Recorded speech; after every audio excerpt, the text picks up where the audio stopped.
Hello, hello. I am going to do an excerpt on The First Mistake by Sandie Jones. And this is what it is says, I will never forget you, you'll always be. And this comes out on 6/11, which has already passed. This is, I think it's a thriller. It's marketed as a thriller. Does come with like a little pamphlet. It says, for Alice Life is family finally back on track with her second husband.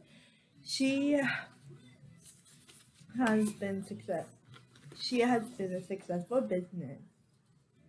She has a successful business, two children, and a beautiful house. Alice knows that life could have been different if her first husband had lived. But Nathaniel arrived. But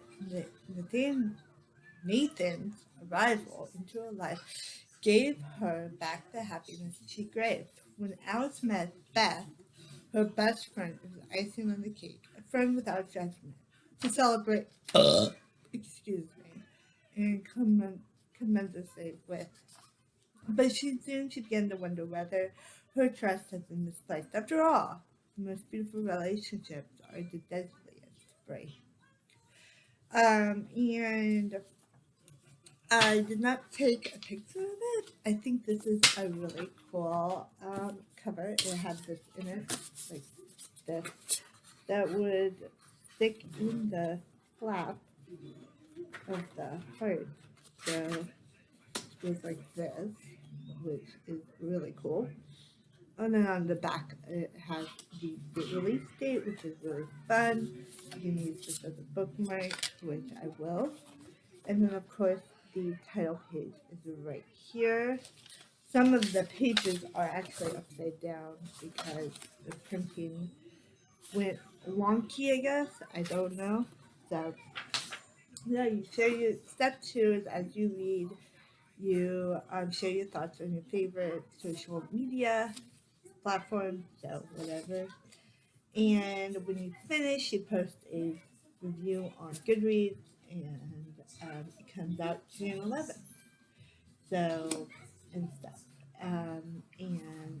It says the first mistake could be her last as well. On the back, it says the first mistake could be her life. The wife for Alice, life has never been better. With her second husband, she has a successful business, two children, and a beautiful house. So again, this says apply on the front on the card or whatever. So I'm going to read the first section. It starts off with a prologue. She looked at me with real warm eyes, as if she trusted me with her life, and for a moment I thought I couldn't go through with it. But then I remembered what she had done, and I suddenly felt calm again. What goes around comes around, and she deserves everything that's coming her way. Trust is a funny thing. It takes such a long time to build, yet it's broken in a second. She shouldn't trust me. Will be her undoing. Part one, present day. Alice. Chapter one. Sophie, let's go. Let's go. I call out in the hall. Livy, where's your homework? She huffs and rushes off to the kitchen. I thought you put it in my bag. I'm your mother, not your slave, and besides, you're 8 now. You should be taking more responsibility. I'm exasperated, though, in truth. I'd happily pack for a school bag for another 10 years if it meant I could hang out onto my baby, who, it seems, has disappeared within a blink of an eye. How had I lost that time? Here, she exclaimed. Have you got my swimming cap? Olivia, for God's sakes, is it swimming today? She sticks one hip to the side and rests her hand on the other, with all the sassiness of a 15-year-old sister. Yeah, it's Wednesday. Run upstairs quickly. Look in the top drawer. Come to find, and you need to get back down here. Sophie, we're going. I'm shouting by the end of the sentence. I'm shouting by the end of the sentence. What my elder daughter does up there, I don't know. Every day it seems To take her 5 minutes longer to straighten her hair, scribe the black coal under her eyes, inflate her lips with the self-pumping lip gloss or whatever else whatever else it is she uses. She looks undeniably gorgeous when she does eventually appear. But is it all really necessary for school? I can't find it, Olivia calls out. We're late, I shout, before half falling up the stairs. I feel heaviness in my chest, a sprint tightly coiled as I rifle desperately through her socks and knickers.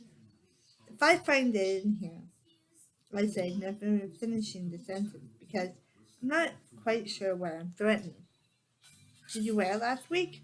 Yes, she remembers, quietly, aware with a mood. Well, do you remember bringing it home? Yes, definitely, she said confidently, knowing that any other response will have me blowing a gasket. The grip on my chest releases as I spot the matte rubber cap in the back corner of the drawer.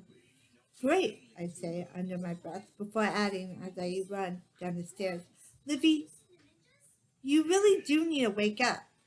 Sophie, we're getting in the car. I'm coming, she shouts back indignantly, as if she said it 3 times already. With her music playing that loudly, how would anyone else ever know? She sulks into the passenger seat of the car and instantly pulls down the sun visor to inspect herself in the mirror as we drive. Have you just spent the past hour doing that? I asked. She tugs and flicks it back up with as much attitude as it will allow. What time will you be home tonight? I ask, 10 minutes later as I lean across and offer my cheek. She kisses it reluctantly, which she only just started doing again, since we struck the deal to park slightly further away from the school. There's a math revision class, so I'll probably go to that, she says. What's for tea? We just had breakfast, mm, are at least 4 hours away from lunch, and she wants to know what's for tea. I do a mental scan of the fridge. Doesn't look too healthy. I might be able to rustle up a pasta dish at best. What would you like it, Smile? She shrugs her shoulders. Don't mind. Something nice. I pull up her towards me and kiss the top of her head. Go, go on, go. I'll pop into Mark and Spencer's if I get time. She smiles to get out of the car. See you, Livy.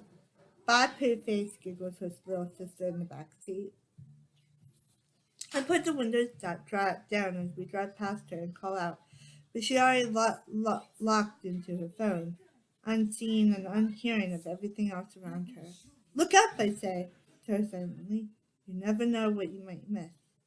Olivia and I do a light jog into school, which isn't easy in these heels. I love you, I say as she rushes off to join the playground game of netball with, well, looking back. Mrs. Davies, can I have a word? Calls out Mrs. Watts from across the playground. I purposely avoid eye contact. I don't have time for this. I look at my watch to let her know that I'm under pressure. Sorry, it won't take a minute. It won't take a minute, she said. Would you like to come into the classroom? I look at my watch again. I'm running late. Can we do it here? Of course. It's just that she looks around suspiciously, but it's early enough not passing many other parents within earshot. It's just that we had a little incident yesterday in the playground. My heart lunges, and I can feel my brow furrowing. What kind of incident? I ask, forcing myself to stay calm. The teacher rests a reassuring hand on my arm, though it feels anything but. Oh, it's nothing serious, she says. Just a falling out between a few of the girls. She rolls her eyes. You know how girls can be. Was Olivia involved? I asked. Apparently so. There was just a few nasty words about banded about, and Phoebe Kendall said that Olivia threatened not to play with her anymore. I'm sure it was nothing more than playground antics, but Phoebe was a little upset by it. I imagine she was. Olivia didn't mention anything last night. Did you speak to her? I had a quiet word yesterday, she said, looking around again before continuing in her tone. It's just that this isn't the first time that Olivia has been involved in an altercation of this type. I look at her. I look at her, trying to read what's going on behind her eyes. Oh, that's all I can manage. Miss Watts leans in closer. She's normally such a bright and bubbly child, eager to be friends with everyone. But these past few weeks, I rock, rack my brain, wondering what's changed. I'll talk to her, see what's going on. Perhaps it would be useful to come in for a chat, she said, tilting her head to one side. Her condescending smile reminds me of a therapist I once had, the one who always asked me to close my eyes and imagine I was lying on a deserted beach, with the sun warming my skin and the gentle waves lashing on my feet. I hadn't gone back. Treated me like a 5-year-old. Didn't work then, and it certainly isn't going to work now. I'll be happy to see you, Mr. Daves, after school today if you're available, Mrs. Watts goes on. I'm afraid Nathan, Mr. Daves, is away on business. He's flying back this afternoon. Ah, oh, okay then, perhaps another time, she said. I'm sure it's nothing to worry about, just something we need to keep our eye on. Of course, I say, turning on my heels and instantly bumping the group of girls playing hopscotch. I'll talk to her tonight. I make my apologies to the disgruntled children as I tiptoe over brightly painted numbers on the tarmac. Wow, you look a bit updone for this time this morning, calls out Beth as she streaks past me in trainers go go faster to Lyrica with her daughter, Millie, trailing behind. Hey, gorgeous girl, I say, pedal, to the peddler-looking 8-year-old. What's up? She got up, Millie replied, as she rolled her eyes theoretically towards her mother. And now we're all paying for it. Beth turns around and pokes her tongue out to the both of us. Let me drop this little madam off, and I'll walk out with you. I tap my watch. I'm running late, I say to her. I'll catch you later. But she's already gone and is depositing Millie in the playground. I start walking out, knowing that within seconds she'll be at my side. So where are you off? Where are you off to, all dressed up? She asks, half accusingly, as she catches up with me. I look down at my black skirt. Granted, it's a little too tight. It's a little tight. And my red top, perhaps it's a little low. But my jacket goes some way to covering me up. Suddenly, conscious of what Miss Wyatt might have thought, I pulled it close. Do I have to be going to somewhere to make an effort? I laughed lightly, as though Olivia is still nagging at my brain. Anything other than pajamas or gym gear is abnormal at this time of the day, Beth said. So yes, you looking like that when us mortals haven't even had the time to brush our teeth. It's not really fair. It's really not fair. It most definitely shouldn't be allowed. That's really weird. Like who does that? I mean, seriously. I know you have kids, but it's just not. Yeah, it's just my normal work attire. I say nothing out of the ordinary. My face flushes and she raises an eyebrow. Who am I trying to kid? I believe you, even if 1,000 others wouldn't. She says, giving me a wink. I smile, though I feel the heat rise in my cheeks. Did you hear anything about the girls falling out yesterday? She looks at me nonplussed and shakes her head. No, why? What happened? Miss Rice just told me that a few of them had a bit of a ding dong.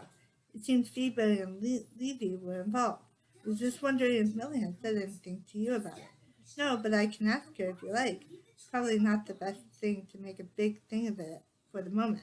I say, I'll wait and see if Levy mentions it. Okay, you still on for tonight, tomorrow night?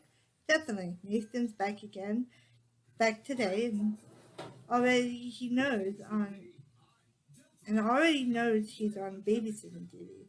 That's what I like to hear, she said, laughing. A man who knows his place. Where do you fancy going? I say. Uptown, or do you want to stay local? There's a new place that just opened in Soho. Soho. Nathan went there with a client and raved about it. I don't mind. Could give it a try.